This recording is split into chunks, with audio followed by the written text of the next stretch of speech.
देखोगे तो वहां भी मेंस में पूछा जा रहा है हायरार्की ऑफ क्रिमिनल कोड। तो छोटा सा क्वेश्चन है। और दूसरी चीज बहुत ही कॉम्प्लिकेटेड है।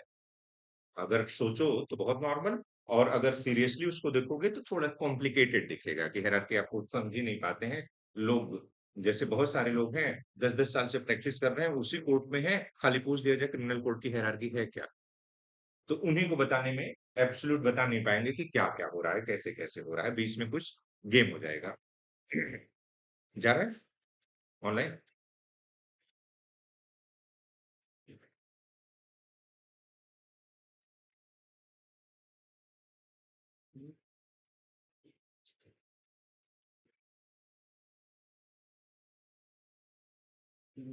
Hierarchy of criminal courts. Hierarchy of criminal courts.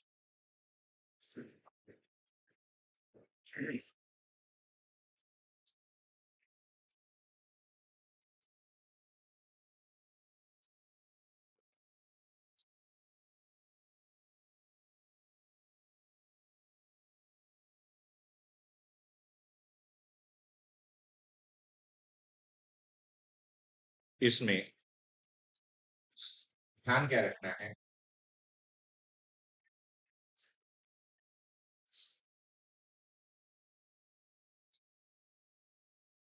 Chapter chapter 3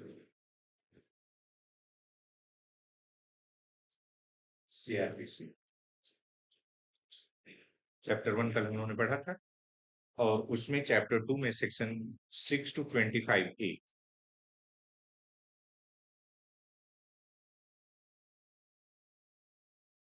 और चैप्टर 3 में 26 to 35।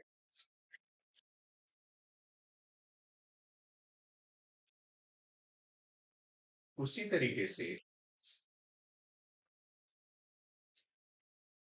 चैप्टर 2 एंड चैप्टर 3 किसका, तो कहेंगे कि बीएनएसएस। इसमें भी सेम चैप्टर है, लेकिन सेक्शंस जो हैं 6 to 20,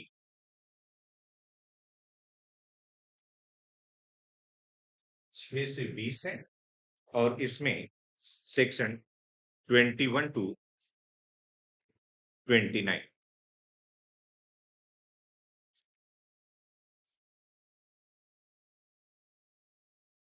29 क्लियर है?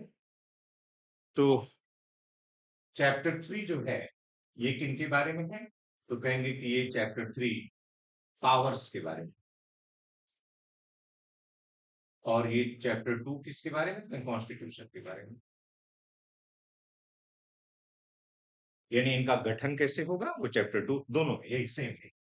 Chapter 2 constitution of criminal courts बता देगा, और चैप्टर 3 क्रिमिनल कोर्ट्स की पावर बता देगा। तो कभी कभी चैप्टर ही मैच करने के लिए हमें आ जाता है कि फर्स्ट चैप्टर में क्या है, सेकंड चैप्टर में क्या है, ये थर्ड चैप्टर में क्या है, तो ये थोड़ा सा ध्यान रखिएगा। यहाँ भी वही सेम चीज, चैप्टर 2 जो है कॉन्स्टिट्यूशन ऑफ क्रिमिनल कोर्ट, और chapter 3 powers of criminal court. Powers of criminal court है।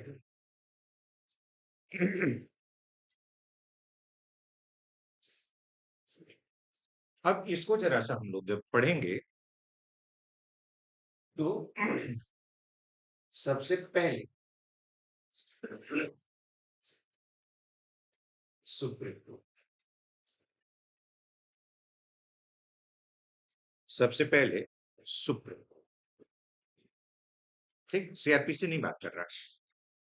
खाली जब अपील वाले पोर्शन में जाएंगे तो बता देंगे कि हाई कोर्ट के जजमेंट के अगेंस्ट अपील जो है सुप्रीम कोर्ट में लाई करेगी। और क्रिमिनल मामलों की अपील के बारे में सीआरपीसी नहीं, बल्कि कॉन्स्टिट्यूशन में बता दिया गया है, आर्टिकल 134 जो है क्रिमिनल मामलों की अपील। ठीक है, तो कॉन्स्टिट्यूशन से ये जुड़ जाएगा। अब जैसे ही सुप्रीम कोर्ट की बारी आई, तो सबसे पहले सुप्रीम कोर्ट का गठन कहाँ है, तो कहेंगे कि इसका कॉन्स्टिट्यूशन आर्टिकल 124 में है। आर्टिकल 124 में सुप्रीम कोर्ट के बारे में बताया जा रहा है कि there shall be a supreme court of India, Bharat की एक उच्चतम न्यायालय होगी। तो ये इस्टेब्लिश, तो ऐसे लिख लें, अंडर आर्टिकल 124। आप लोग भी अपना चार्ट बनाते रहिएगा।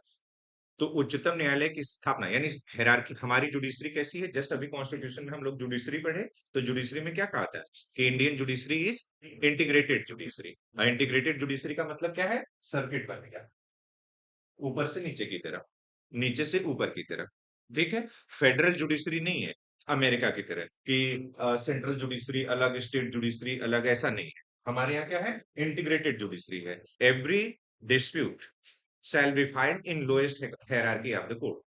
कोई भी मामला सबसे पहले सबसे निचली अदालत में लाया जाएगा, एंड उसके बाद उसकी अपील उसके ऊपर, उसकी अपील उसके ऊपर, उसकी अपील उसके ऊपर चली जाती है। जनरल ट्रेड एक्सेप्शन में हायर कोर्ट को भी ओरिजिनल जुरिस्डिक्शन दिया जा सकता है।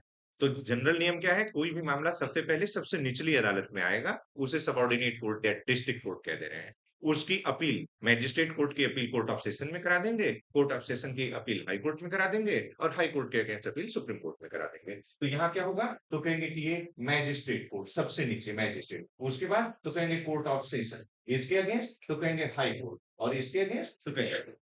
तो ये एक सीक्वेंस हमारा बन रहा है इंटीग्रेटेड जुडिशरी का। तो इसी वजह से जब हमें हायरार्की ऑफ क्रिमिनल कोर्ट्स जानना है, तो सबसे पहले देखिए कि सबसे टॉप पे कौन बैठा है, सुप्रीम कोर्ट बैठा है। सुप्रीम कोर्ट के बारे में प्रोविजन कहाँ है, तो कहेंगे सीआरपीसी में न होकर के इसके बारे में प्रोविजन बताया जा रहा है कॉन्स्टिट्यूशन में, और आर्टिकल 124 इसके एस्टेब्लिशमेंट के बारे में बात।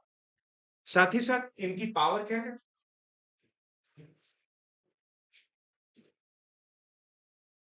तो कहेंगे इनकी पावर जो है, लॉ द्वारा परमिटेड कोई भी सेंटेंस ये दे सकते। तो any sentence authorised by, any sentence authorised by law, विधि द्वारा प्राधिकृत कोई भी दंड दे सकता है।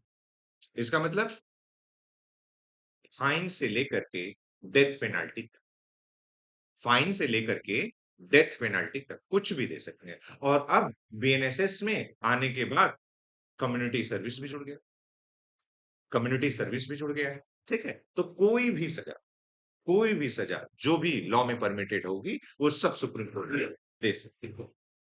उसके बाद कुछ आर्टिकल्स हमें इनके बारे में तुरंत याद कर लेने। आर्टिकल 132, आर्टिकल 133, आर्टिकल 134, आर्टिकल 134 ए, आर्टिकल 135, आर्टिकल 136, आर्टिकल 136, सब पढ़ा है हमने जस्ट अभी लास्ट, तो बस रिकॉल करा दीजिए। कॉन्स्टिट्यूशनल अपील है ये, सिविल अपील है ये क्रिमिनल मामलों की अपील है, ये सर्टिफिकेट है किसका, हाई कोर्ट का। ये क्या है, फेडरल कोर्ट की पावर जो है सुप्रीम कोर्ट इस्तेमाल करेगा, पावर्स ऑफ फेडरल कोर्ट। 136 क्या है, स्पेशल लीव पिटीशन, और यहाँ पे judicial review.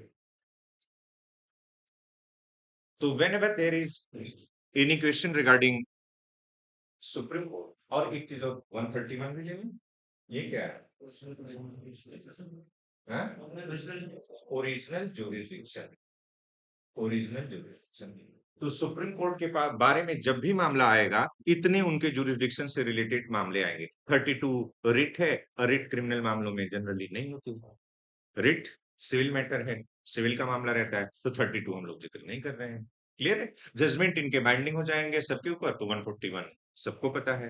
Advisory jurisdiction civil nature का है, दैट्स व्हाई हम लोग क्राइम में यहाँ पे जिक्र नहीं कर रहे हैं। खैर छोड़ो इतना। तो सुप्रीम कोर्ट इस्टेब्लिश कहाँ हो रही है? आर्टिकल 124 में हो रही है। और इसकी पावर क्या है? तो कहेंगे कि लॉ द्वारा ऑथोराइज्ड कोई भी सेंटेंस जो है, कोई भी दंड ये दे सकती है। और इनके जुरिस्डिक्शन के बारे में देखें तो आर्टिकल 131 जो है ओरिजिनल जुरिस्डिक्शन बता रहा है, मूल क्षेत्राधिकार। ओरिजिनल जुरिस्डिक्शन का मतलब क्या है? कि कोई भी मामला डायरेक्ट जिस कोर्ट में ले जाया जाता है, डायरेक्ट उस कोर्ट को उसका ओरिजिनल जुरिस्डिक्शन है, ये कहा जाएगा। The court in which any case or suit is instituted, that court has original jurisdiction about it. जब हम कोई भी मामला या वाद जिस न्यायालय में सबसे पहले दाखिल करते हैं, उसी कोर्ट को उसका ओरिजिनल जुरिस्डिक्शन होता है। ओरिजिनल का मतलब यहाँ ओरिजिन से लगाइएगा। ओरिजिन, किसका जन्म कहाँ से हो रहा है, किस कोर्ट में इसका जन्म हुआ सबसे पहले। तो जहां जन्म हुआ वही ओरिजिनल है। ओरिजिनल माता-पिता वही हैं उसके बाद तो अडॉप्टिव हो जाएँगे, ठीक है? तो ओरिजिनल जुरिस्डिक्शन का मतलब कुछ ऐसे मामले होंगे जो डायरेक्ट सुप्रीम कोर्ट लाए जा सकते हैं। और वो कौन से मामले थे? तो कहा गया कि स्टेट और स्टेट के बीच का मामला, सेंटर और स्टेट के बीच का मामला, ऐसे मामले अगर हैं तो डायरेक्ट सुप्रीम कोर्ट सुनेगा, उसमें अदर लोग इंटरफेयर नहीं कर सकते। कॉन्स्टिट्यूशनल अपील का मतलब क्या है कि अगर किसी भी मामले में कॉन्स्टिट्यूशन के इंटरप्रिटेशन से रिलेटेड कोई क्वेश्चन अराइज हुआ है तो उसकी अपील सीधे सीधे सुप्रीम कोर्ट में हो जाएगी। सिविल अपील समझ रहे हैं? सिविल मामले में अगर कोई भी सब्सटेंटिव क्वेश्चन ऑफ लॉ और फैक्ट एग्जिस्ट कर रहा है तो वहां पे मान लिया जाएगा कि उसकी अपील कहां करी जाएगी?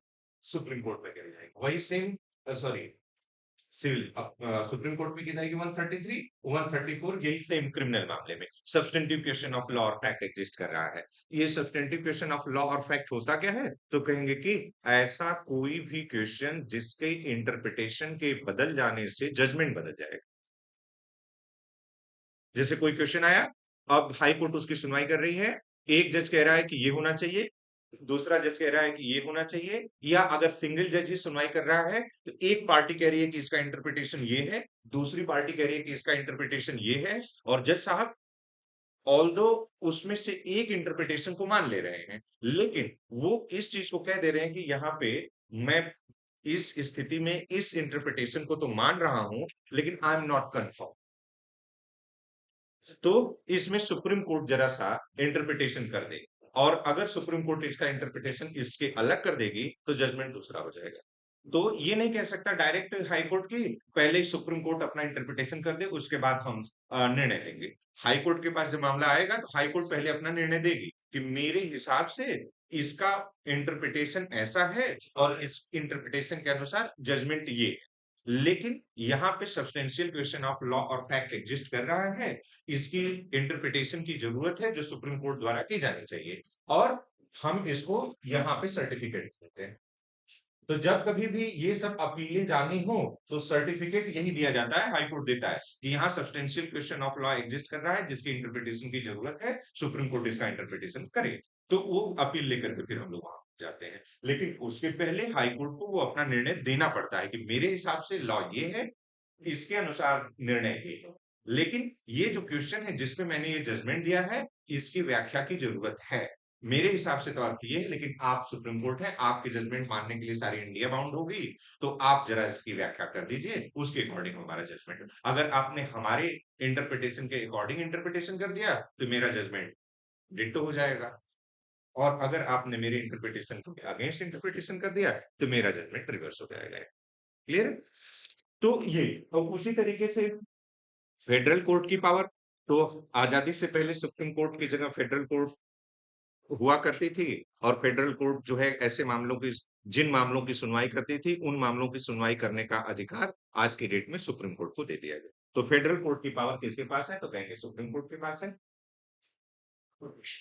और ये जो 136 जो है ये क्या कह रहा है कि अगर हाई कोर्ट ये देने से मना कर दे कि यहाँ कोई सब्सटेंशियल क्वेश्चन ऑफ लॉ नहीं,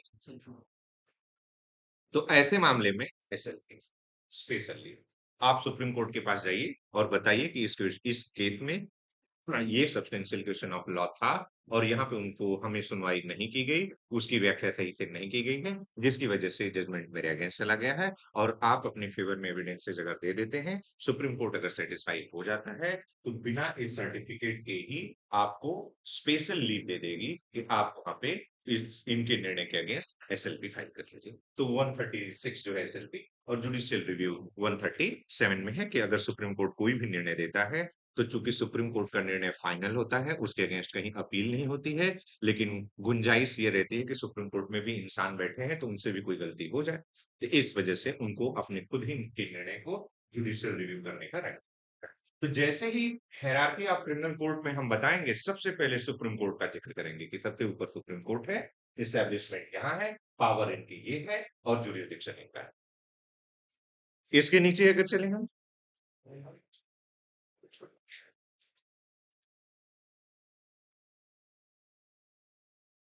हाई कोर्ट,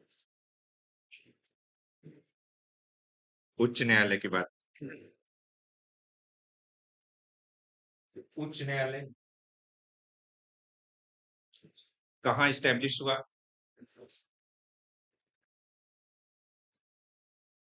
कल ही पढ़े हैं।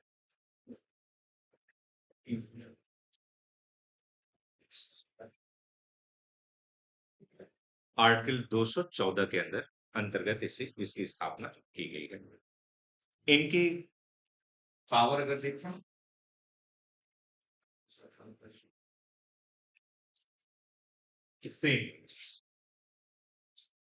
Any sentence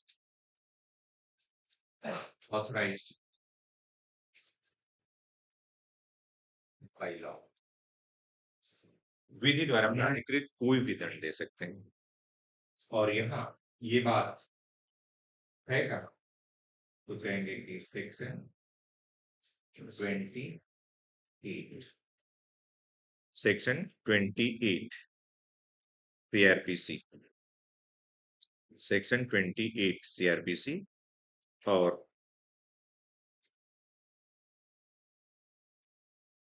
section 22 BNSS,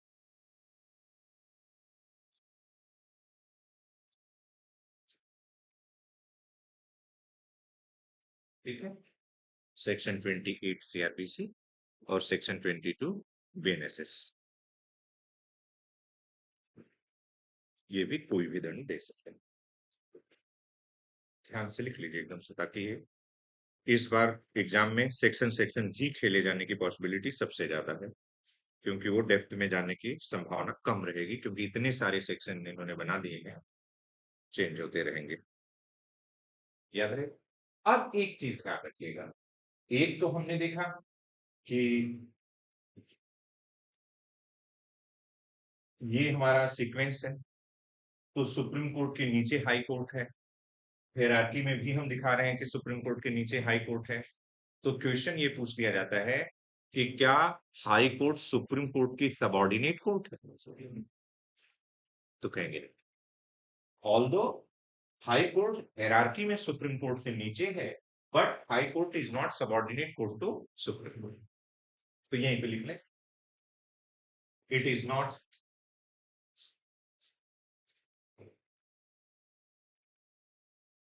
subordinate court to supreme court.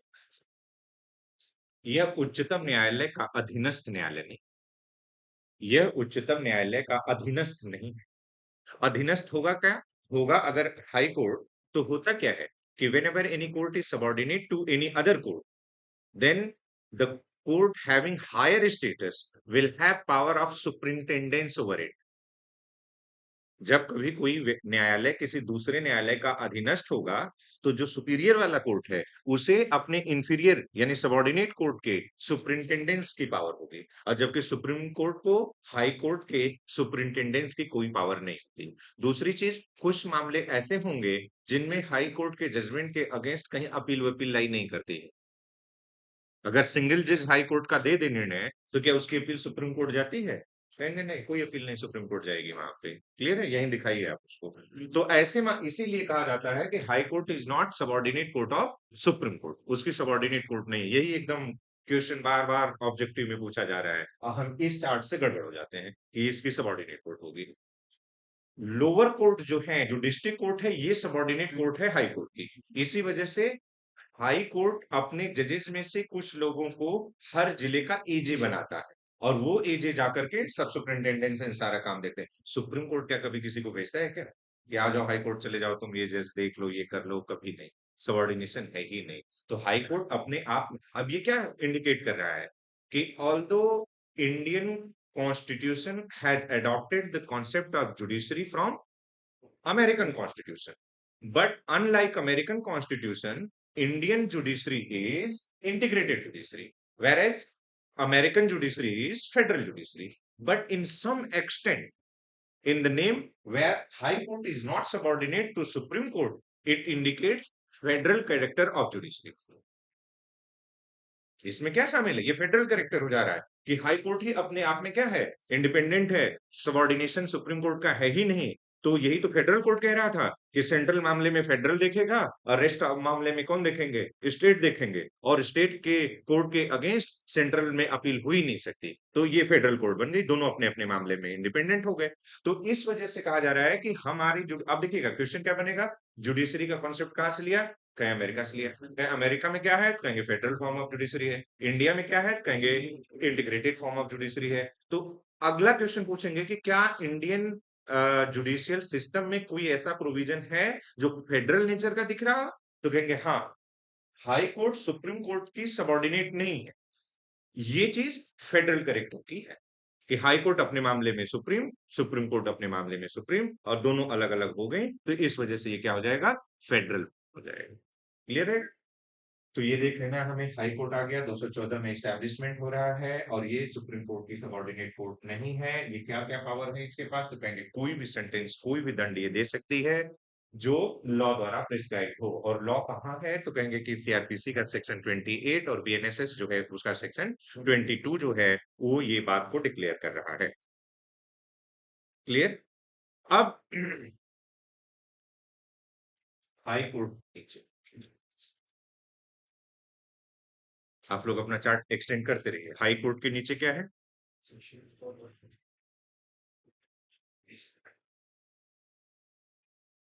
Sessions court. और इसका मतलब क्या है?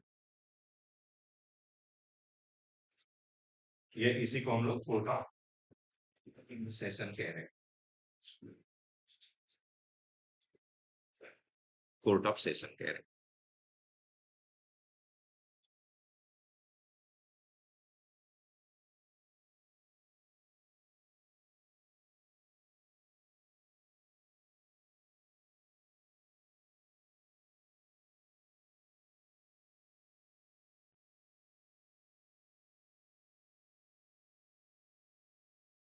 सीआरपीसी पूरे क्रिमिनल जुरिस्डिक्शन को सीआरपीसी, सीआरपीसी किसका सब्जेक्ट मैटर है? ध्यान रखिएगा, कॉन्करेंट लिस्ट है, समवर्ती सूची का विषय है। ये तो कॉमन सेंस से कोई बता सकता है जिसने बेयर एक्ट पढ़ा हो। उसमें स्टेट अमेंडमेंट दिखते हैं और जब पास कर रहे हैं तो राष्ट्रपति, राष्ट्रपति की एसेंट दिख रही थी। हाँ, तो जब दोनों सरकारें इसमें इन्वॉल्व हों तो जाहिर सी बात है कि ये कॉन्करेंट लिस्ट का मैटर जाएगा। एंट्री नंबर देख लीजिए, एंट्री नंबर 2 ऐसा बताया जा रहा है। जल्दी देख लो तो हमेशा के लिए याद हो जाएगा कि हाँ ये है। एंट्री नंबर 2 में कुछ ऐसा बता रहे हैं क्या? Seventh schedule, concurrent list, entry number 2 है। शुरुआत ही हो रही है क्रिमिनल प्रोसीजर से। सब लोग देख लो आंखों से बस, उसके बाद फॉरएवर याद रहेगा। Seventh schedule, concurrent list, entry number 2, constitution का सेवेंथ शेड्यूल। कुछ बच्चे सीआरपीसी खोल रहे हैं, ठीक है, उसमें 2 ही शेड्यूल है, दिखाया है हमने, वो 7वां कहाँ से ढूंढोगे? तो थोड़ा सा ठीक है। बस इनको स्पेशल स्टेटस दे दो, होता है ना, हमने देख लिया तुमको तो तुम्हारा स्पेशल स्टेटस हो गया, अब मुझे हमेशा याद रहेगा। चलिए, तो जब सीआरपीसी कॉन्करेंट लिस्ट का मैटर है, तो जाहिर सी बात है कि इस पे लॉ बनाने की पावर दोनों को होगा। और in general criminal procedure code को, या आज की डेट में जो 1 जुलाई 2024 से लागू होने वाला है बीएनएसएस, उसको सेंट्रल गवर्नमेंट ने ड्राफ्ट कर दिया है। और अब उसको लागू किया जाएगा पूरी इंडिया में। और लागू होने के बाद अगर स्टेट्स को कोई अमेंडमेंट लगेगा उसमें, तो उसमें अपने अपने फेवरेबल अमेंडमेंट वो लोग कर देंगे, स्टेट अमेंडमेंट आ जाएगा। तो दोनों, तो जब स्टेट अमेंडमेंट आ रहा है, तो इस वजह से जब सीआरपीसी को हम लोग पढ़ेंगे, तो सीआरपीसी क्रिमिनल कोड के जुरिस्डिक्शन के कॉन्टेक्स्ट में जो टेरिटोरियल जुरिस्डिक्शन है, उसके हिसाब से पूरे स्टेट को एक टेरिटोरियल जुरिस्डिक्शन में रखता है, और इसके मामले में हाई कोर्ट को दे देता है पावर कि पूरे स्टेट की टेरिटरी पे किस कोर्ट का जुरिस्डिक्शन होगा, तो कहेंगे हाई कोर्ट का होगा। जैसे इलाहाबाद हाई कोर्ट है, तो यूपी की पूरी टेरिटरी में जो हाईएस्ट जुरिस्डिक्शन होगा वो किसका है, कहेंगे कि हाई कोर्ट का है। और इसी स्टेट को फॉर एडमिनिस्ट्रेटिव पर्पस बहुत सारे,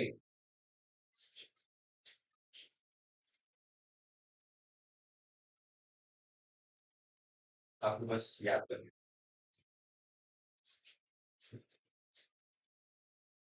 ये जो है सेशंस डिवीजन बना दिए गए।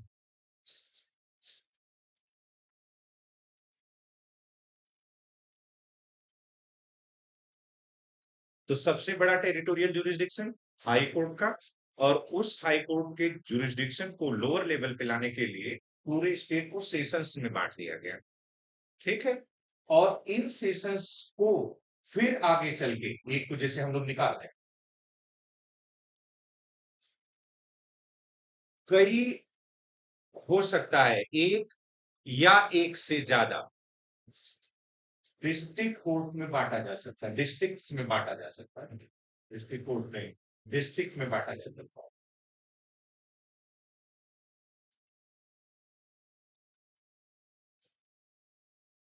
हो सकता है कि एक सेशन में एक ही डिस्ट्रिक्ट हो, और हो सकता है कि एक सेशन में एक से ज्यादा भी डिस्ट्रिक्ट, और फिर इस डिस्ट्रिक्ट को तो कहेंगे कि सब डिवीजन में बांट लिया गया।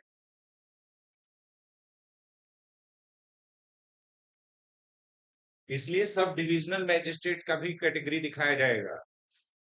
सब डिविजनल मैजिस्ट्रेट की भी कैटेगरी अभी जो बीएनएसएस आ रही है ना, इसमें सब डिविजनल मैजिस्ट्रेट भी दिखाया जाएगा। तो कुल मिला के टेरिटोरियल जुरिस्डिक्शन अगर देखा जाए क्रिमिनल कोर्ट का, तो सबसे बड़ा क्या है, तो कहेंगे स्टेट है, और स्टेट किसके कंट्रोल में रहेगा, हाई कोर्ट के। स्टेट को फिर सब सेशंस डिवीजन में बांटा जा रहा है, और उस सेशंस डिवीजन का कंट्रोल किसके पास है, तो कहेंगे कोर्ट ऑफ सेशन के पास है। और एक सेशंस डिवीजन में कई डिस्ट्रिक्ट हो सकते हैं, तो उनका तो कहेंगे कि उसके बाद उन डिस्ट्रिक्ट्स को जो डिवाइड किया जा रहा है, तो सेशंस जो है उसी को एडिशनल डिस्ट्रिक्ट जज एंड सो ऑन, और फिर नीचे magistrate court and so on सारे में डिवाइड कर देता है। तो सेशन कुछ और नहीं बल्कि एरिया है, और जो या तो जिले के बराबर और या तो जिले से बड़ी होती है, जिले से छोटी नहीं होगी। तो सेशन क्या है, एरिया है, टेरिटरी है, और ये जिले के बराबर या जिले से बड़ी होगी। जिला हमेशा या तो इसके बराबर होगा या तो इससे छोटा होगा।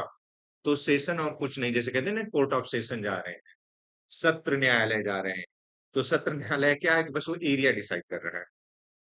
क्लियर है। तो पूरे स्टेट पे हाई कोर्ट का जुरिस्डिक्शन, और उस पूरे स्टेट को हमने सेशंस डिवीजन में बांट लिए। फिर उन सेशंस डिवीजन को हम डिस्ट्रिक्ट में बांट सकते हैं, और डिस्ट्रिक्ट को सब डिवीजन में बांट सकते हैं, ये सब सारी चीजें। और लास्ट में यही चलते चलते पुलिस स्टेशन तक आ जाएगा, कि मैजिस्ट्रेट को जो जुरिस्डिक्शन दिया जाता है वो पुलिस स्टेशन वाइज दिया जाता है, कि ये थाने आपके जुरिस्डिक्शन में, ये थाने आपके जुरिस्डिक्शन में, ऐसे करके। तो एरिया का खाली क्या किया जा रहा है, क्लासिफिकेशन किया जा रहा है। इसीलिए आप देखते हैं लिखा रहता है डिस्ट्रिक्ट एंड सेशंस जज, डिस्ट्रिक्ट एंड सेशंस जज।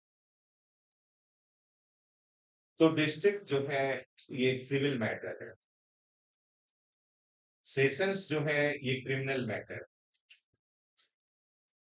डिस्ट्रिक्ट हर जिले का एक भूलेख होता है, लैंड रेवेन्यू रिकॉर्ड होगा, हर जिले वाइज बाराबंकी का अलग होगा, लखनऊ का अलग होगा, सबका अलग अलग चलता है। तो जाहिर सी बात है कि लैंड से रिलेटेड मामले सिविल नेचर के होंगे, तो वो उससे रिलेटेड चलेगा, तो इस वजह से डिस्ट्रिक्ट जज कह रहे हैं। और क्रिमिनल में क्या है, जुरिस्डिक्शन टेरिटोरियल कैसे बटा है, सेशंस में बटा है, इसलिए सेशंस जज कह रहे हैं। तो डिस्ट्रिक्ट एंड सेशंस जज जो कहा जाता है जिला एवं सत्र न्यायाधीश या जिला एवं सत्र न्यायालय, तो आप ही होंगे जब आप प्रमोट करोगे ना, तो आप ही होंगे कि हाँ डिस्ट्रिक्ट एंड सेशंस जज आपका है, एक ही व्यक्ति है। जब वो सिविल मैटर देख रहा होता है तो डिस्ट्रिक्ट जज है, और जब वो क्रिमिनल मैटर देख रहा है तो सेशंस जज है भाई। सेम वही एडीजे भी रहेंगे, तो जब आप सिविल मैटर देख रहे होंगे तो एडिशनल डिस्ट्रिक्ट जज रहेंगे, और जब आप क्रिमिनल मैटर देख रहे हैं तो एडिशनल सेशंस जज आप रहेंगे। ये एक ही व्यक्ति, क्रिमिनल मैटर हो के वक्त सेशंस, और सिविल मैटर के वक्त डिस्ट्रिक्ट जज। तो ऐसे बस नाम नॉमेनक्लेचर ही बदलता है। तो इस चीज को समझते रहिएगा, कभी कभी होता है बाउंस कर जाता है, हम जवाब ही नहीं दे पाते हैं कि डिस्ट्रिक्ट एंड सेशंस जज क्यों कहा गया है, डिस्ट्रिक्ट और सेशन का मतलब क्या है यहाँ पे। तो कहेंगे कि डिस्ट्रिक्ट और सेशन दोनों टेरिटोरियल जुरिस्डिक्शन डिसाइड कर रहा है, और डिस्ट्रिक्ट सिविल मैटर में, और जबकि सेशंस क्रिमिनल। तो इसीलिए जब कोई जज सिविल मैटर सुनता है तो उसे डिस्ट्रिक्ट जज, और जब कोई जज क्रिमिनल मैटर सुन रहा हो तो उसे सेशंस जज के नाम से जाना जाता है। ठीक, तो ये चीज रहेगा आपका। अब इस सेशंस जज में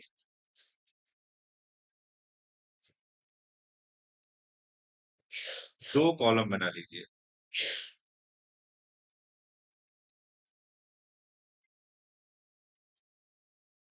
एक तो सेशंस जज रहेंगे,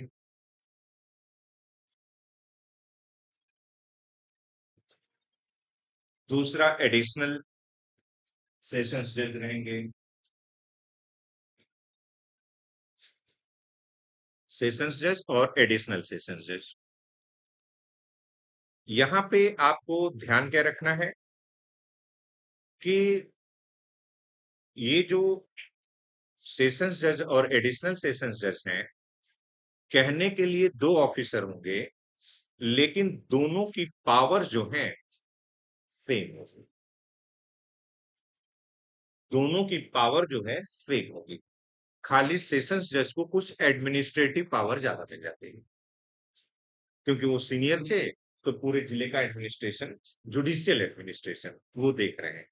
अदरवाइज एडीजे या एडिशनल सेशंस जज और डीजे या सेशंस जज की पावर में कोई अंतर नहीं, जो सजा वो दे सकते हैं वही सजा ये भी दे सकते हैं। बस डिस्ट्रिक्ट जज और सेशंस जज को कुछ एडमिनिस्ट्रेटिव पावर ज्यादा दी जाती है, यानी कौन किस कोर्ट में बैठेगा, कौन जैसे सुप्रीम कोर्ट में मास्टर ऑफ रोस्टर होता है ना, वैसे ये डिसाइड करते हैं कि कौन किस कोर्ट में बैठना है। लाइक दिस किस मुकदमे को किस कोर्ट में रखा जाए, क्या है, ये तो सारी चीजें थोड़ा सा उनका एडमिनिस्ट्रेटिव कंट्रोल इस पे रहता है। तो अब ये जो सेशंस कोर्ट है, इसका एस्टैब्लिशमेंट कहाँ है, तो कहेंगे सेशन कोर्ट का एस्टैब्लिशमेंट जो है,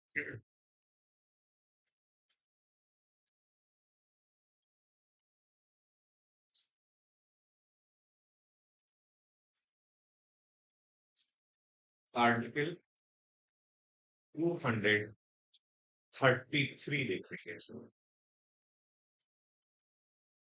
आर्टिकल 233, वहां पे सेशंस जज के बारे में, सेशंस कोर्ट के बारे में, सबऑर्डिनेट कोर्ट के बारे में बताया, और साथ ही साथ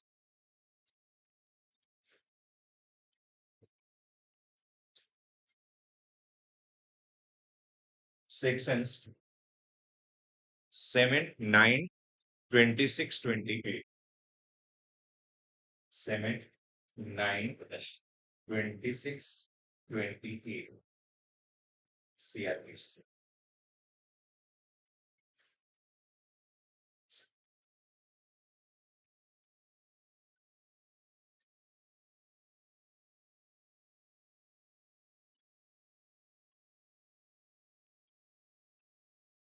देख लीजिए, जब देखिए अपने बैरक में देखिए,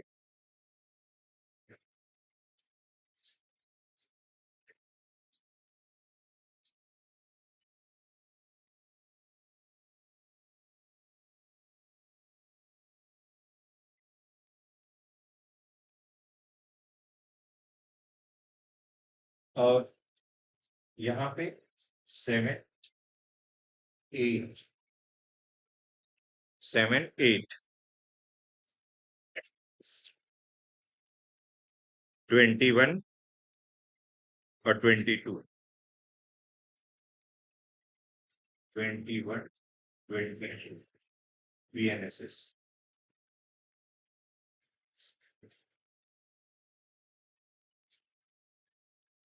ध्यान से बताइए। आर्टिकल 235 बताएगा। साथ ही साथ हम लोगों को सीआरपीसी का सेक्शन 7 9 26 28 कोर्ट ऑफ सेशन के बारे में हमें देख लेना है। उसी तरीके से वीएनएसएस का सेक्शन 7 8 21 22 देखना है।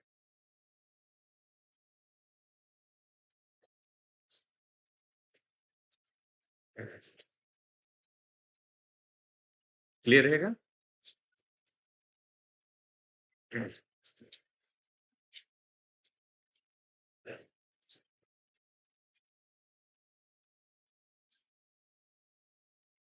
इसमें चाहे तो आप सेक्शन 6 ले लो, दोनों वहां भी ट्यूटोरियल की बात करेंगे तो वहां 6 में भी बात करेंगे।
याद रहे हटाए। आप इनकी पावर्स क्या है?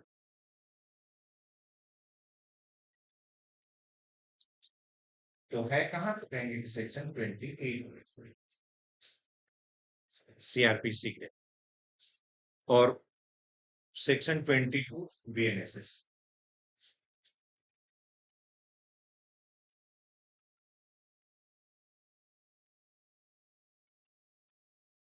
चाहे जितनी जगह लगे आप लोग अपना जगह लेते रहिएगा। बहुत सारे क्वेश्चन आपके सॉल्व होने जा रहे हैं। अभी आपसे बहुत अच्छी चीज बताएंगे।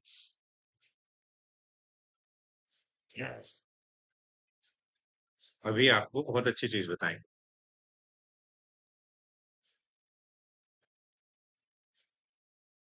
और पावर है क्या? तो कहेंगे कि any sentence authorised by law, विधि द्वारा प्राधिकृत कोई भी दंड दे सकता है। But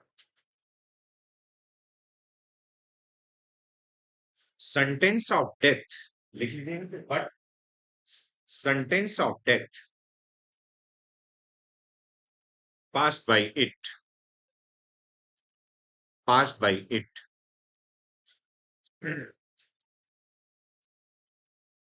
will be subjected to confirmation by High Court. Will be subjected to confirmation by High Court. परंतु इसके द्वारा पारित मृत्युदंड, इसके द्वारा पारित मृत्युदंड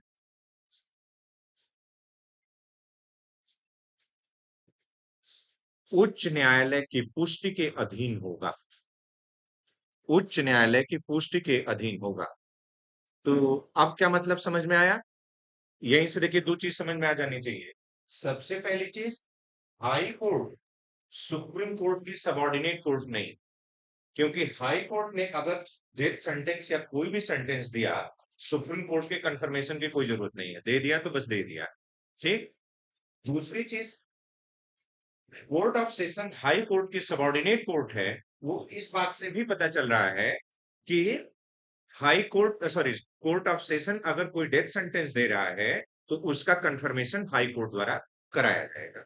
ठीक है, ये एक पॉइंट मैं बता रहा हूं कि इससे भी आपको क्लियर हो जाएगा कि हाँ, ये देखिए कंफर्मेशन। अब कंफर्मेशन है कहाँ? कंफर्मेशन है कहाँ?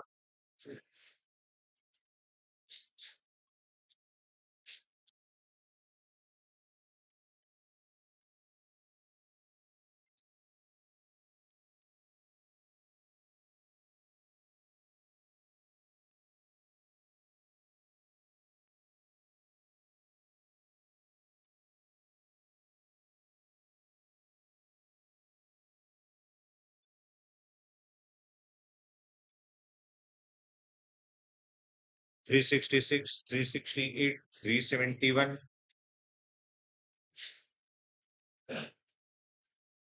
390।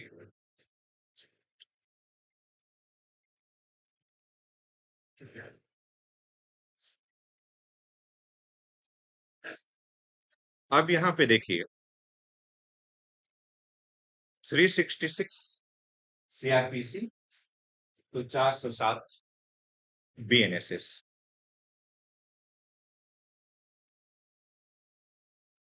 368 सीआरपीसी तो 409 बीएनएसएस, 371 सीआरपीसी तो 412 बीएनएसएस, और 392 सीआरपीसी तो 433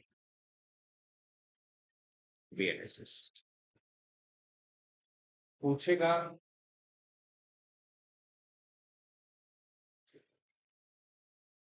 प्री में यही पूछा है, under which section death sentence passed by court of session is subjected to approval of high court।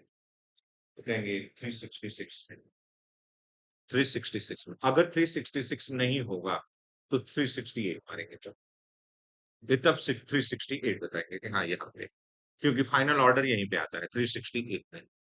Clear है? आप जरा सा सारे सेक्शंस जल्दी जल्दी देख लीजिए, सारे सेक्शन जल्दी जल्दी देखिए। 366 क्या है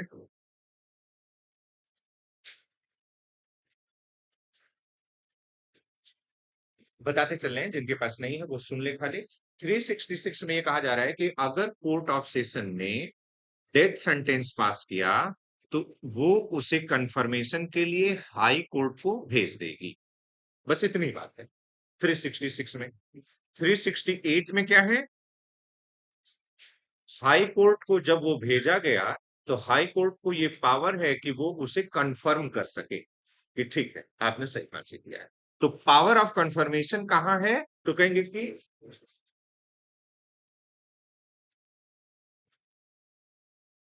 और यहां क्या है? खाली सबमिशन है। तो एग्जैक्ट पावर किस में है? 368 में। और दोनों याद हमें बहुत आसानी से हो जाएंगे। 368 जो है कॉन्स्टिट्यूशन का अमेंडमेंट है, और 366 क्या है? डिफिनेशन क्लॉज है वहां पे कॉन्स्टिट्यूशन में। क्लियर है? तो हमें चार ऐसे ही याद हो जा रहा है। यहाँ सीआरपीसी में अगर हम लोग पढ़ रहे हैं तो 368, और कॉन्स्टिट्यूशन में हमारा 368 अमेंडमेंट है, तो अमेंडमेंट वाला ही डेथ सेंटेंस का अप्रूवल है, कंफर्मेशन। और 368 क्या है? कंफर्मेशन के लिए खाली भेजना, और यहाँ पे कंफर्मेशन दे रहा है। और वही बीएनएसएस में 407 में और 410। क्लियर रहेगा? ध्यान से बस देखते जाइए। उसके बाद क्या है? 371। 371 क्या है? कि जब हाई कोर्ट में डेथ सेंटेंस को कंफर्मेशन के लिए भेजा जा रहा है तो हाई कोर्ट प्रक्रिया कैसे फॉलो करेगी? वो कंफर्मेशन की प्रक्रिया, यानी आप भेज रहे हैं, जो सबमिट कर रहे हैं, तो उसकी प्रक्रिया क्या होगी, वो 371 में हो जा रहा है। यानी वो एक मेमोरेंडम जोड़ेंगे कि हमने ये डेथ सेंटेंस दे दिया, ये पूरा पूरा मामला नहीं जाता है, खाली ब्रीफ एक चली जाती है यहाँ से, कोर्ट ऑफ सेशन से चली जाएगी कि हमने इस मामले में किया है, उसको लेकर के वो पास कर देंगे। नेक्स्ट आ जाइए 392। ये क्या कह रहा है कि अगर कोई भी मामला, कोई भी मामला हाई कोर्ट में गया और वहां पे इक्वली डिवाइडेड हो गए,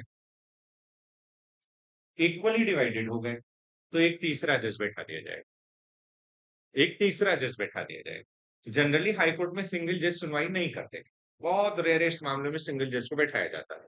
नहीं तो हमेशा देखेंगे आप जाके हाई कोर्ट, तो डिवीजन बेंच बैठी रहती है, दो जज बैठे रहते हैं।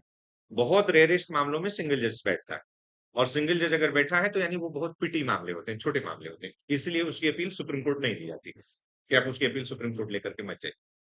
तो अगर दो जज उसकी सुनवाई कर रहे हैं, कंफर्मेशन के लिए डेथ सेंटेंस आया, दो जज बैठे थे, इक्वली डिवाइडेड हो गए, एक कह रहा है कंफर्म करना चाहिए, एक कह रहा है नहीं करना चाहिए, तो अब क्या करें? तो कहें 392 ये प्रोविजन कर रहा है सीआरपीसी का, और 433 बीएनएसएस का, कि एक तीसरा जज भी बुला दीजिए दरअसल, वो इसकी सुनवाई कर लेंगे।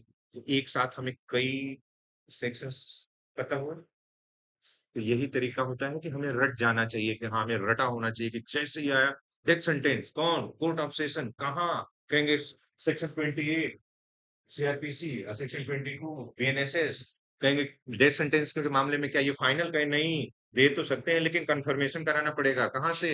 हाई कोर्ट, कहें कहाँ है ये, कहेंगे 366 में कोर्ट ऑफ सेशन भेजेगा, 368 में हाई कोर्ट देगा, और 371 में वो कंफर्मेशन भेजते वक्त क्या प्रोसीजर अपनाया जाएगा, और 392 कि अगर कंफर्मेशन के लिए हाई कोर्ट गया और जजेस आपस बट गए ओपिनियन, बराबर बराबर पक्ष विपक्ष में, तो होगा क्या? कहेंगे तब तीसरा जज आ जाए। तो और यही चीज बीएनएसएस में ये है।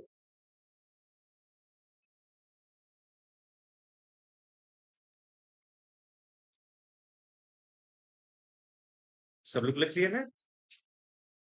देख करके बैरक से ही एकदम एज इट इज लिखिएगा, कोई नहीं तो फिर वो लिख लीजिए जल्दी जल्दी 366।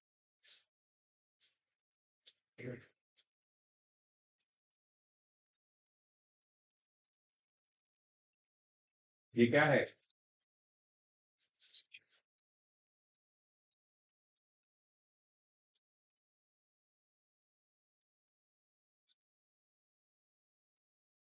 देखिए, court of session will submit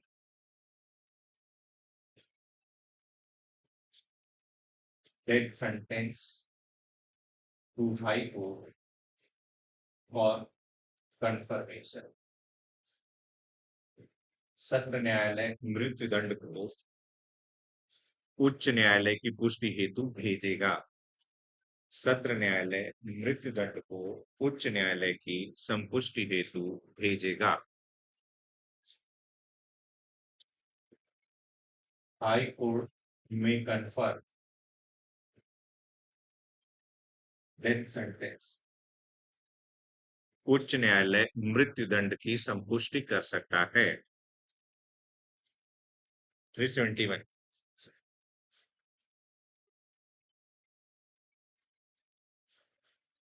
high court में कन्फर्म डेथ सेंटेंस, उच्च न्यायालय मृत्युदंड की पुष्टि कर सकता है।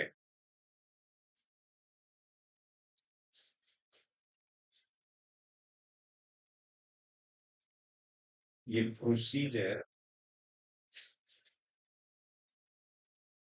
For confirmation of death sentence, मृत्युदंड की पुष्टि की प्रक्रिया क्या होगी? 392।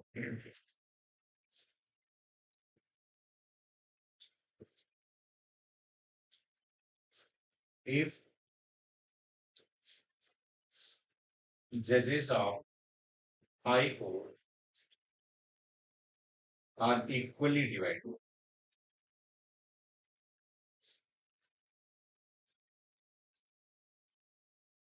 third place,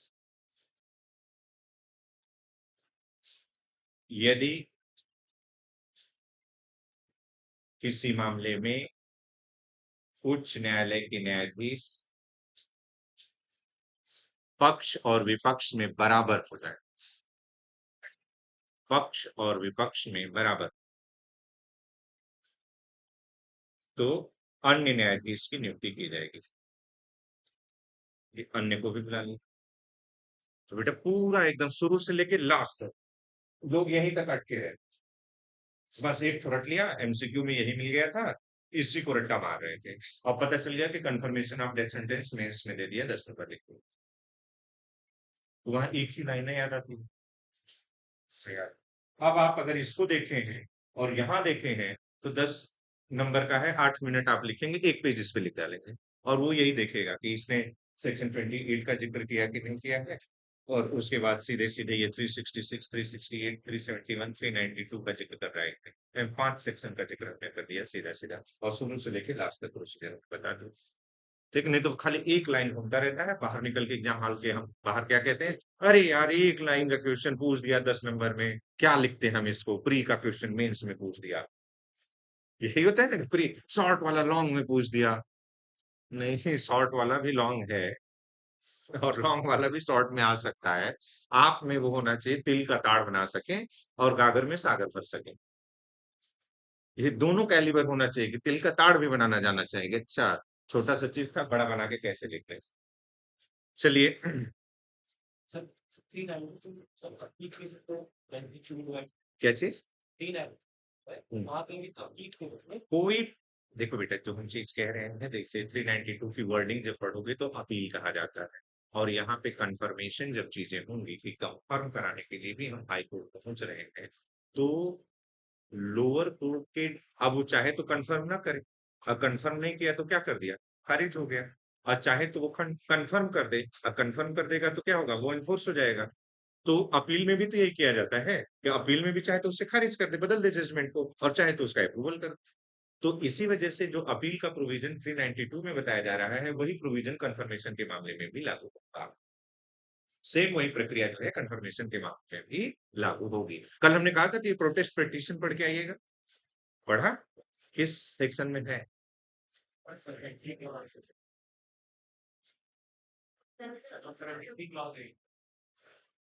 प्रोटेस्ट पिटीशन किस सेक्शन में है? किसने किसने पढ़ा?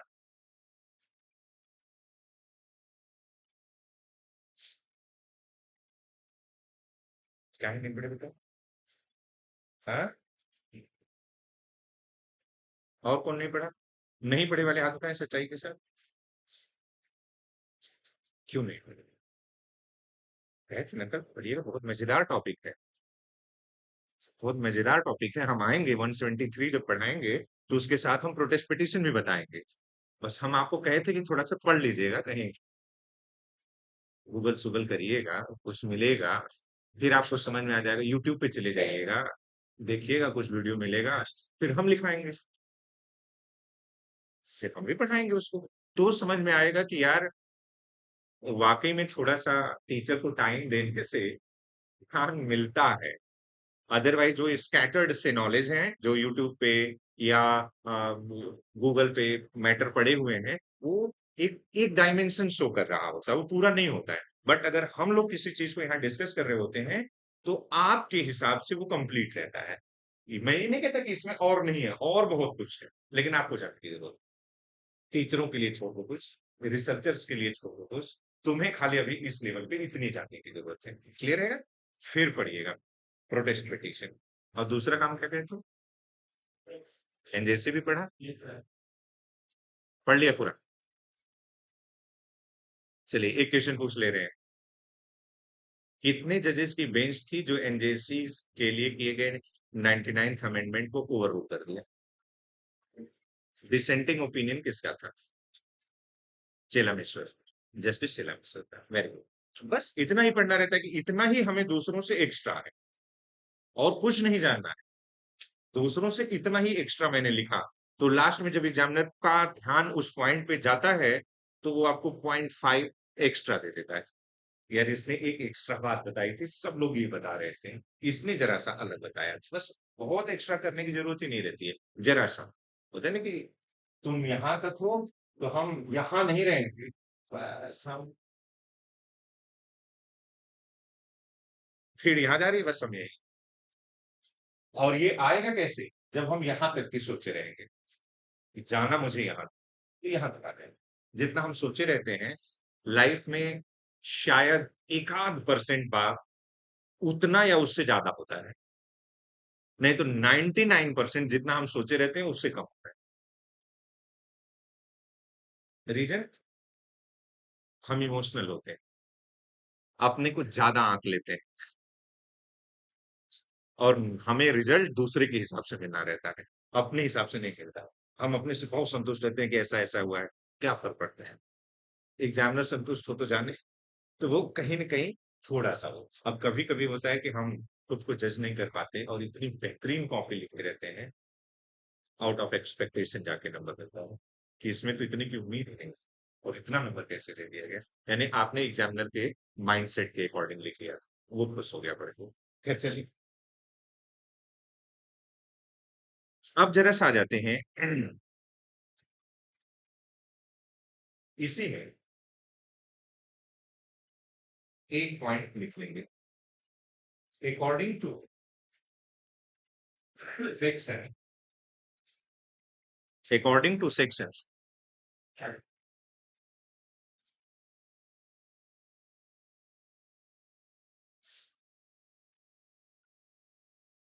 15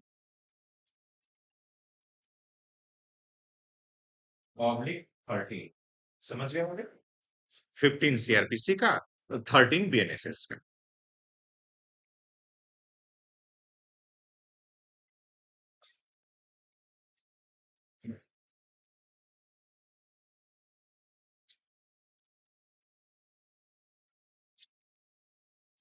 Other magistrate courts are subordinate to court of session. Other courts, ऐसे लिखे, other courts are subordinate to court of session. ये देखिए सबॉर्डिनेशन की डायरेक्ट बात कर रहा हूं।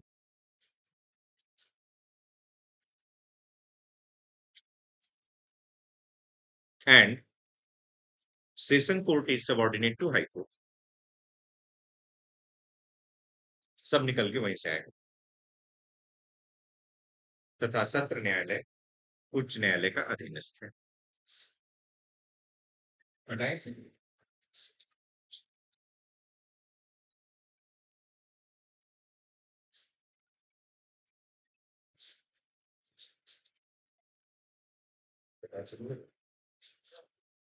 हाँ? अनुच्छेद सॉरी धारा 15/13 के अनुसार सत्र न्यायालय उच्च न्यायालय का, सत्र न्यायालय उच्च न्यायालय का तथा अन्य न्यायालय सत्र न्यायालय के अधीनस्थ है, तथा अन्य न्यायालय सत्र न्यायालय के अधीनस्थ।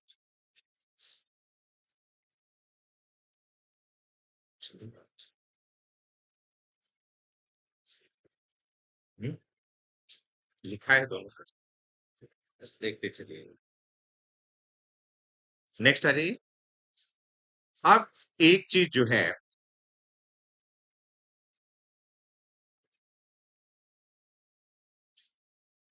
सेशंस जज और एडिशनल सेशंस जज के नीचे एरो बना और वहां पे लिख लीजिए असिस्टेंट सेशंस जज, असिस्टेंट सेशंस जज।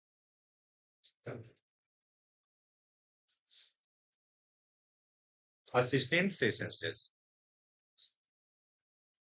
क्लियर है? और असिस्टेंट सेशंस जज जो है, ये है कहाँ? कहेंगे कि सेक्शन 10 सीआरपीसी में, बीएनएसएस में खत्म हो गए, बीएनएसएस में नहीं। असिस्टेंट सेशंस जज जो है सेक्शन 10 सीआरपीसी में है, लेकिन असिस्टेंट सेशंस जज को बीएनएसएस में समाप्त कर दिया गया है, कोई जगह इनकी नहीं है।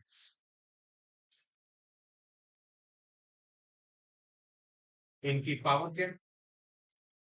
तो इम्प्रिजनमेंट अप टू 10 में थे तो 10 साल और फाइन,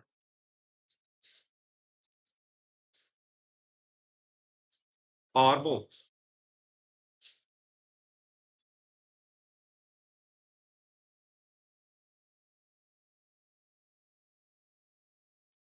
सहायक सत्र न्यायाधीश सीआरपीसी की धारा 10 में, और इनकी शक्ति क्या है कि 10 वर्ष तक का कारावास या अर्थदंड या दो। और इनका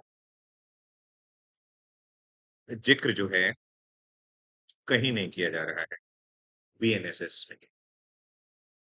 तो इम्पोर्टेंट यही होगा कि किनको हटा दिया गया, यही रहेंगे इम्पोर्टेंट कि किनको हटा दिया गया। अब फिर इनके नीचे एरो बना लीजिए, फिर एरो बना लीजिए।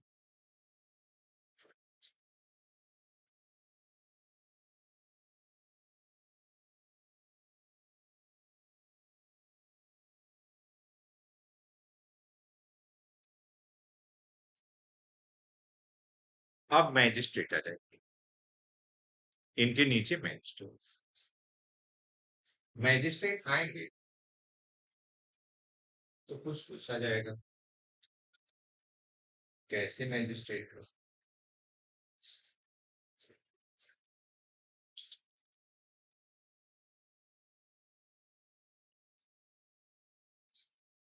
या तो जुडिशियल मैजिस्ट्रेट होंगे,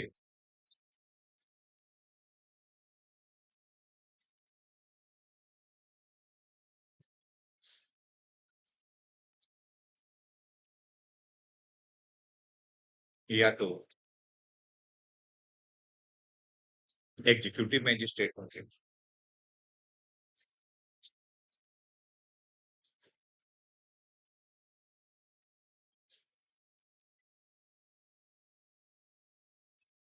जुडिशियल मैजिस्ट्रेट में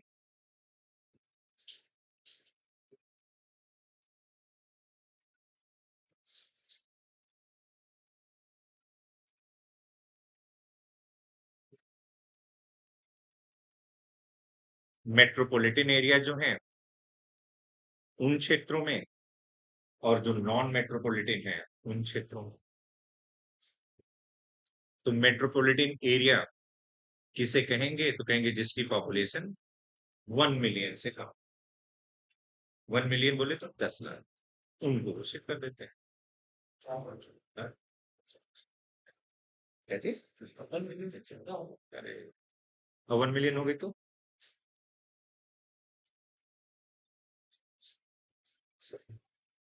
1 मिलियन से कम नहीं।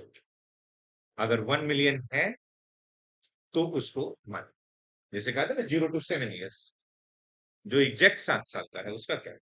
आईपीसी साइलेंट है। 7 साल से कम और 7 साल से ज्यादा की बात करता है, तो 7 साल वाला कहा जाए तो कहेंगे 7 साल से कम वाले में उसको बेनिफिट देंगे।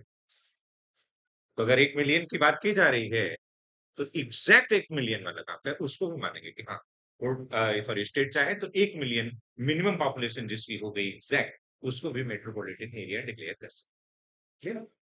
तो मेट्रो एरिया जो है उसमें जब हम जाए तो ये मैजिस्ट्रेट किन नामों से जाने जाएंगे? तो कहा गया सबसे पहले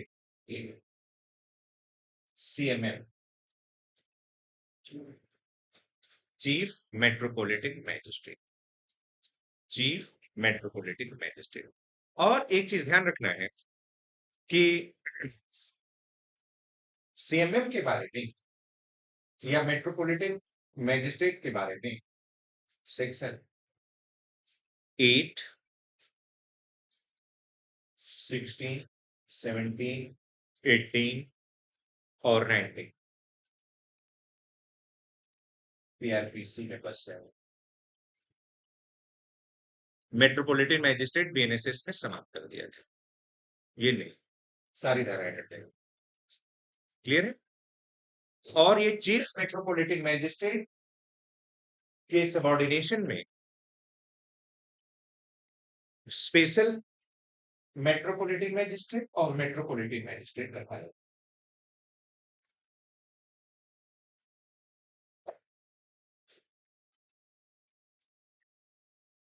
ये पूरा इनका कर, अब 1 जुलाई से वो भी खत्म हो जाएगी। पुराने वाले मामलों के लिए वो ट्रीट किए जाएंगे और नए वाले मामलों के लिए सिंपल मैजिस्ट्रेट की कैटेगरी।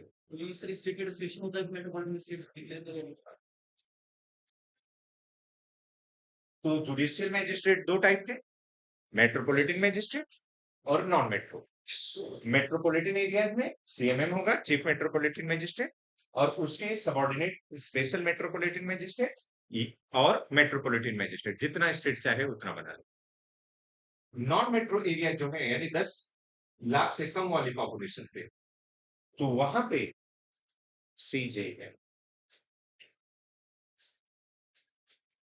चीफ जुडिशियल मैजिस्ट्रेट, सबसे ऊपर रहेगा।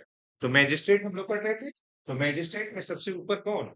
तो कहेंगे पहले मेट्रो एरिया बताओ या नॉन मेट्रो, तो मेट्रो एरिया में सीएमएम, नॉन मेट्रो में सीजे। और इस सीजे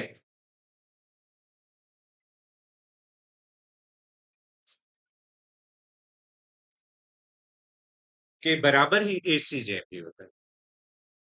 तो अब ये क्वेश्चन पूछा जाएगा कि क्या एसीजेएम सीजेएम का सबऑर्डिनेट है? कहेंगे नहीं, सबऑर्डिनेट नहीं, वो बराबर होते हैं बस। सही, पोस्ट सीजेएम की एक ही होती है बस। हाँ, खाली एडमिनिस्ट्रेटिव पावर दे दिया जा रहा है कि इस लेवल पे भी कोई एक एडमिनिस्ट्रेटिव पावर रहे, मैजिस्ट्रेट लेवल पे भी कोई रहे, सारे मैजिस्ट्रेट को कंट्रोल किया रहे, तो ये चीज। और इनके नीचे जब हम चलते हैं, ये जो है, ये है का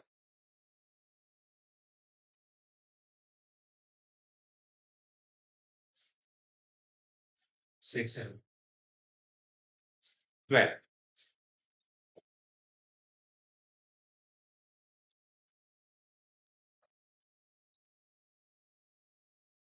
यहाँ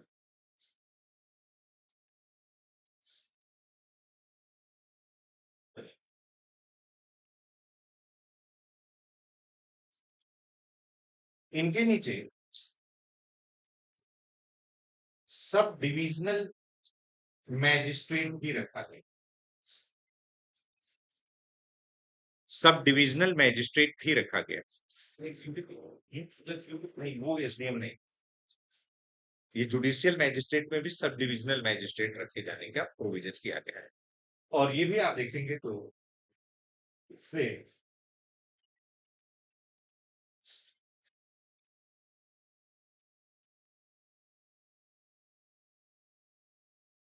मिलेगा। पूरे स्टेट को सेशंस में बांटा, सेशंस को डिस्ट्रिक्ट में बांटा, डिस्ट्रिक्ट को डिवीजन में बांटा था, तो उन्हीं डिविजन्स के लिए सब डिविजनल मैजिस्ट्रेट बना दिए गए। Clear?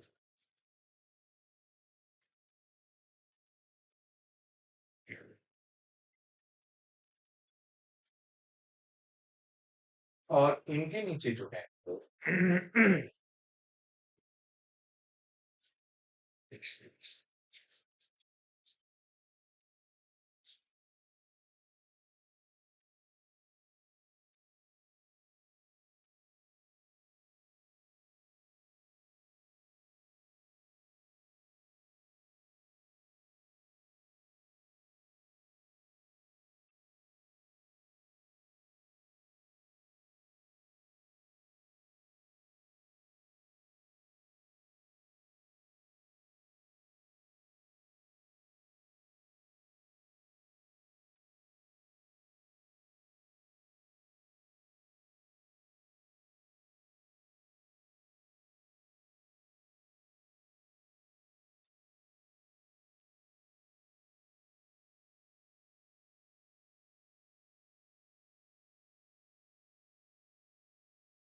Judicial magistrate first class, special judicial magistrate first class, judicial magistrate second class, special judicial magistrate second class, ये हो सकता है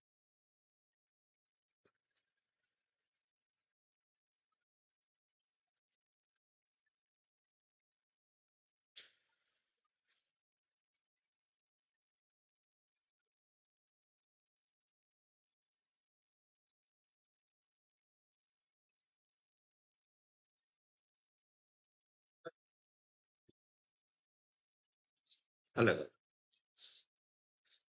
सेकंड क्लास फर्स्ट क्लास का सबऑर्डिनेट नहीं होता, ये सबऑर्डिनेट इन्हीं के होता है। वो चाहे तो केंद्र, सॉरी, राज्य सरकार बना दो पोस्टों को, लेकिन सेकंड क्लास फर्स्ट क्लास का सबऑर्डिनेट नहीं, इस वजह से सबको पैरेलल रखा जाता है।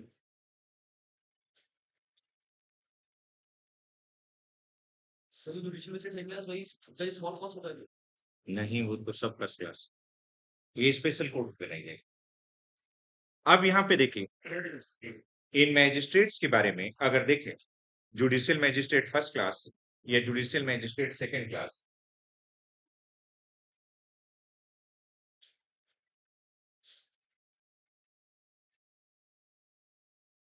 इसके बारे में सेक्शन 11 और 9, 11 सीआरपीसी और 9 एएसएस बात कर रहा है।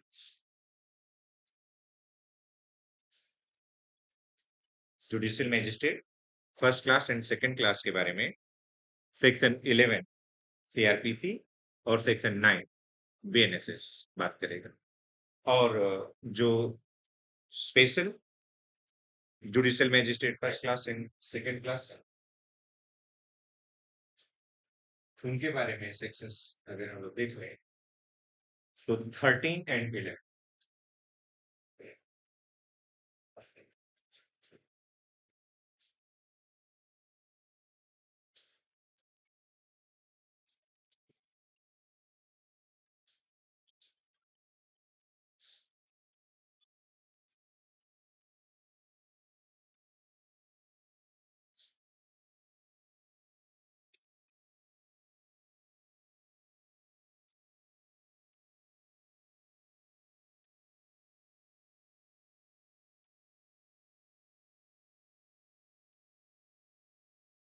अब आप ये काम अपना देख लीजिए, सेम यही 7 साल की इनको भी पावर दी जा रही है, जो इनको दिया जा रहा है, सारी चीजें अपना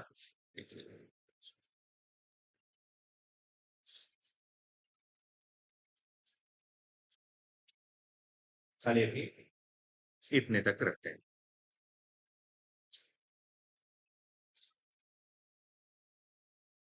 फिर आपकी समझ में आएगी।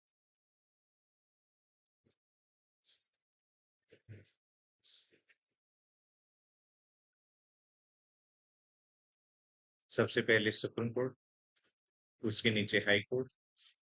ध्यान क्या करना है कि हाई कोर्ट सुप्रीम कोर्ट की सबॉर्डिनेट कोर्ट है। हाई कोर्ट के नीचे court of session, court of session जो है सबॉर्डिनेट कोर्ट है हाई कोर्ट में। कोर्ट ऑफ सेशन में सेशंस जज, एडिशनल सेशंस जज, ये दोनों लोग रहेंगे। और साथ ही साथ सीआरपीसी में असिस्टेंट सेशन जज की भी बात है, जिसे बीएनएसएस में हटा दिया गया। ये सभी लोग जो है हाई कोर्ट के सबॉर्डिनेट रहेंगे। सेशंस कोर्ट के नीचे आपके मैजिस्ट्रेट कोर्ट आएगा, और मैजिस्ट्रेट कोर्ट को जुडिशियल मैजिस्ट्रेट और एग्जीक्यूटिव मैजिस्ट्रेट में बांटेंगे। अगर मेट्रोपॉलिटन एरिया है तो वहां पे चीफ मेट्रोपॉलिटन मैजिस्ट्रेट होगा, स्पेशल मेट्रोपॉलिटन मैजिस्ट्रेट होगा और मेट्रोपॉलिटन मैजिस्ट्रेट होगा। जबकि नॉन मेट्रोपॉलिटन एरिया जगह है तो वहां पे सीजेएम और एसीजेएम एक हायरार्की में होंगे। उसके बाद सब डिविजनल मैजिस्ट्रेट का कॉन्सेप्ट भी है, और उनके नीचे magistrate first class and second class, या special magistrate first class and special magistrate second class बनाया जाए। उसी तरीके से एग्जीक्यूटिव मैजिस्ट्रेट को अगर देख, अब इनको अच्छा हटा देना। एग्जीक्यूटिव मैजिस्ट्रेट,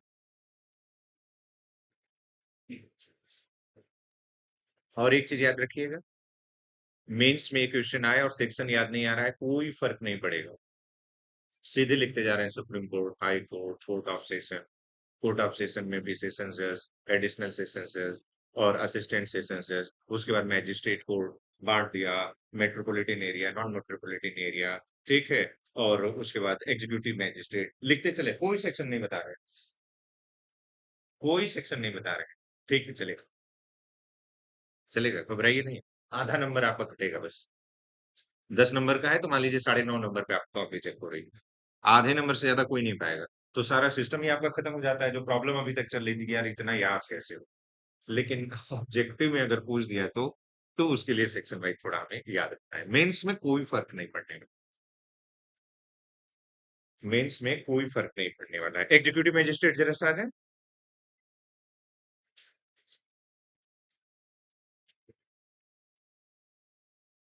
हटाए।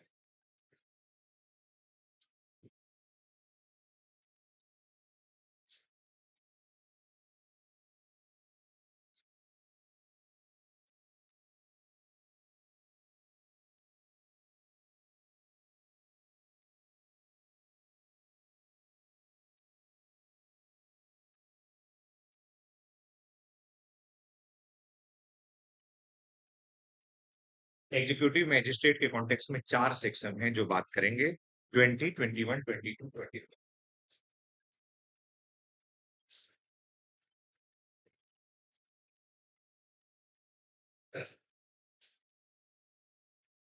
सीआरपीसी और बीएनएसएस के 14, 15, 16, 17।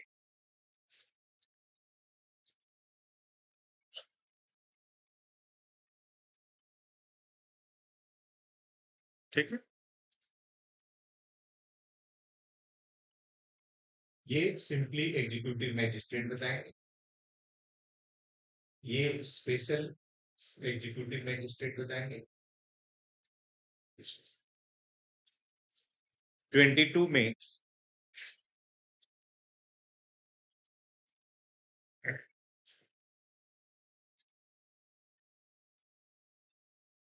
और स्पेशल एग्जीक्यूटिव मैजिस्ट्रेट जो है इसमें कहा जा रहा है कि एसपी को या सीनियर पुलिस ऑफिसर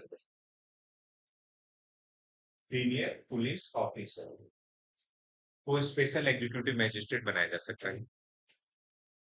एसपी को या सीनियर पुलिस ऑफिसर यानी एसपी से ऊपर वाले, समझ कमिश्नरेट ठीक है, कमिश्नरेट कोई भी डीआईजी आईजी जो कुछ भी है, डीजीपी, जिसको भी चाहे आप उसको भी स्पेशल एग्जीक्यूटिव मैजिस्ट्रेट की पावर दे सकते हैं। जल्दी से अपना बैरेक देखिए, जल्दी से बैरेक अपना देखिए। सेक्शन 21 सीआरपीसी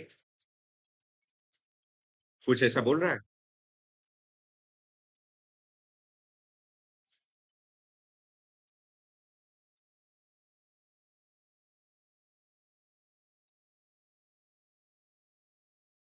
कुछ ऐसा बोल रहा है,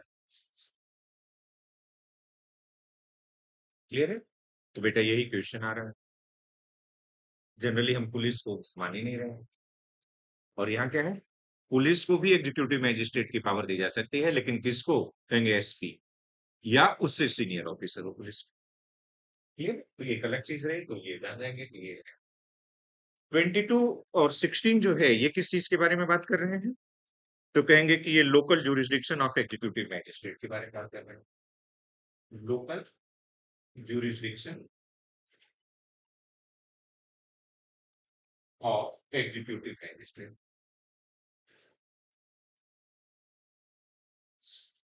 local jurisdiction of executive magistrate है, जो स्टेट डिसाइड कर दिया वही एग्जीक्यूटिव मैजिस्ट्रेट का लोकल जुरिस्डिक्शन अपना।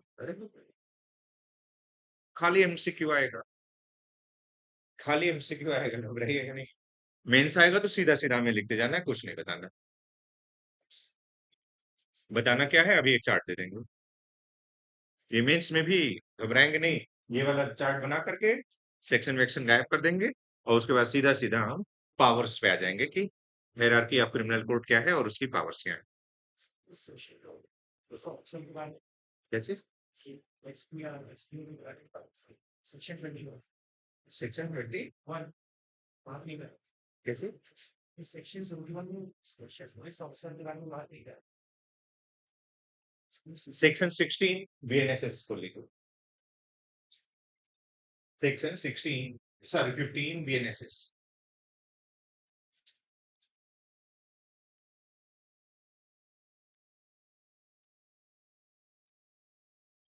सेक्शन 15 बीएनएसएस गूगल सर्च कर लीजिए।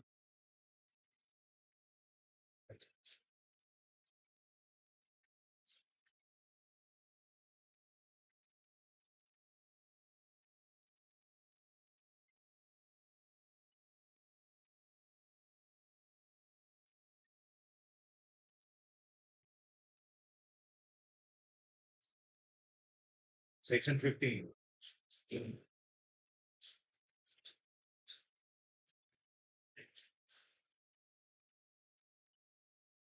है, तो बस ये एसपी और सीनियर पुलिस ऑफिसर जो है उसके आगे बीएनएसएस लिख लीजिए। नए में आकर के ये चेंज किया गया है, नए में आकर के ये चेंज किया गया है। तो ये क्वेश्चन आपका आएगा,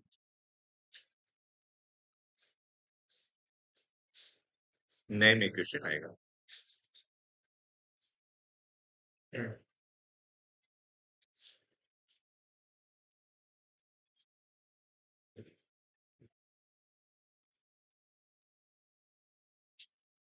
है? पुलिस पावर बढ़ा लो। पुलिस की पावर बढ़ा देंगे।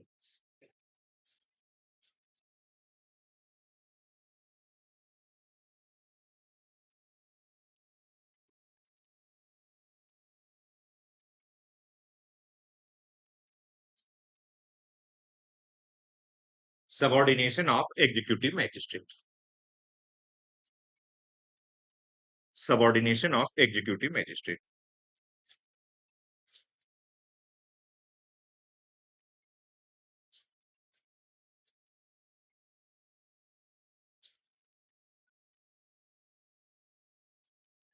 एग्जीक्यूटिव मैजिस्ट्रेटों की अधीनस्थता।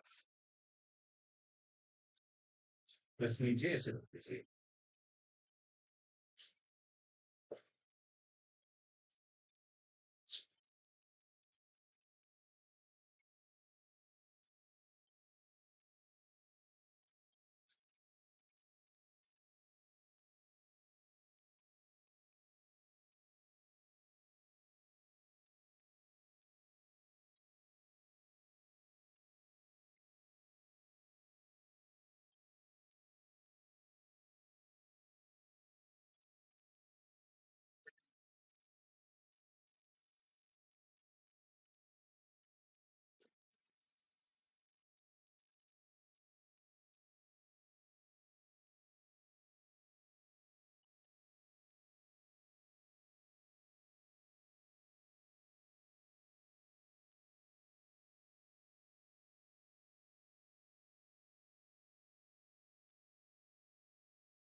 डीएम और एडीएम ये दोनों एक रैंक पे, यानी एडीएम डीएम का सबऑर्डिनेट नहीं। क्लियर? इनका सबऑर्डिनेट एसडीएम है और एसडीएम का सबऑर्डिनेट अदर एग्जीक्यूटिव मैजिस्ट्रेट होते हैं। तहसीलदार, ये नया तहसीलदार ये आ जाएगा। और एडीसी से तो ये नहीं कोई कहीं से नहीं आएगा। एडीएम चाहे जिस तरीके से आ रहे, पोस्ट इंपॉर्टेंट किस तरीके आईएएस भी आता है तो उसको भी एसडीएम के रूप में अपॉइंट पहले किया जाता है कि एसडीएम, फिर एसडीएम के बाद वो सीडीओ एंड सो ऑन, ऐसे होते हुए आगे बढ़ता है। क्लियर है? तो ध्यान क्या रखना है कि एडीएम डीएम का सबऑर्डिनेट नहीं है। पहला क्वेश्चन, डीएम और एडीएम का सबऑर्डिनेट एसडीएम है और अदर एग्जीक्यूटिव मैजिस्ट्रेट जो है एसडीएम के सबऑर्डिनेट होते हैं, बट ये general control of district magistrate in general control of DM रहते हैं कि एक अदर एग्जीक्यूटिव मैजिस्ट्रेट किसके सबऑर्डिनेट क्वेश्चन पूछ दिया तो कहेंगे कि एसडीएम। लेकिन पूछा गया कि जनरल कंट्रोल किसका रहता है, तो डीएम साहब का। डीएम साहब का जनरल कंट्रोल इनका रहेगा। पढ़ लीजिए आप इसको, जल्दी से अपना आर्टिकल पढ़िए। अरे सॉरी, सेक्शन, जल्दी से सेक्शन पढ़िए। 23 जल्दी से पढ़िए, कुछ लिखा है section 23। All executive magistrate other than ADM shall be subordinate to district magistrate। ADM निकल गए, यानी वो बराबर ही है। And every executive magistrate other than subdivisional magistrate exercising power in subdivision shall also be subordinate to subdivisional magistrate। हो गए? Subject however to general control of the district magistrate। भले ही वो एसडीएम के सबऑर्डिनेट हैं, लेकिन जनरल कंट्रोल किसका है? District magistrate का है।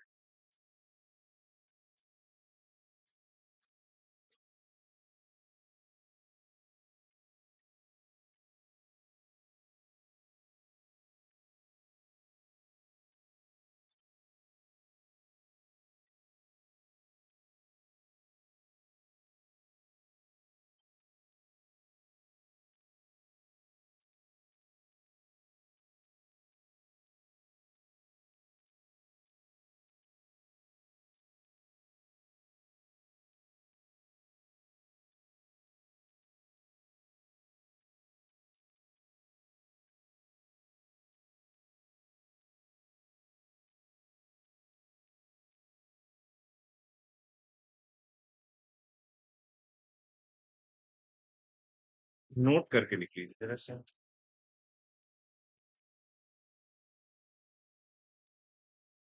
As per section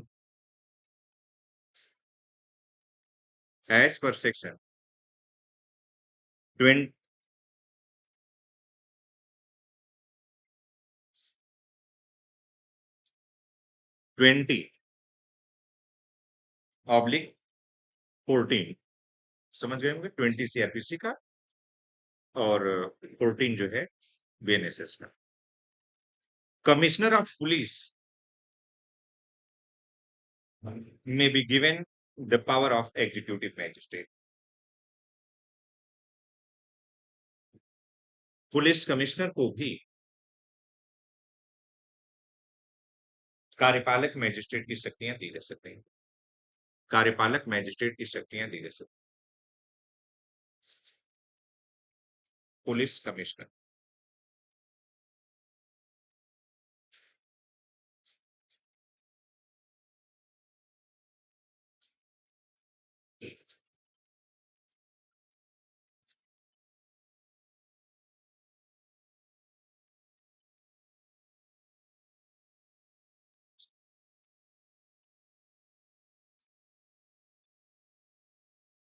no. Number 2,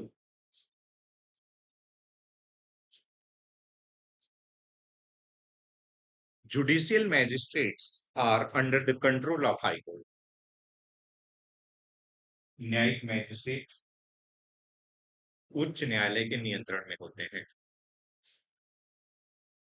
but executive magistrates are under the control of state government. परंतु कार्यपालक मैजिस्ट्रेट राज्य सरकार के नियंत्रण में।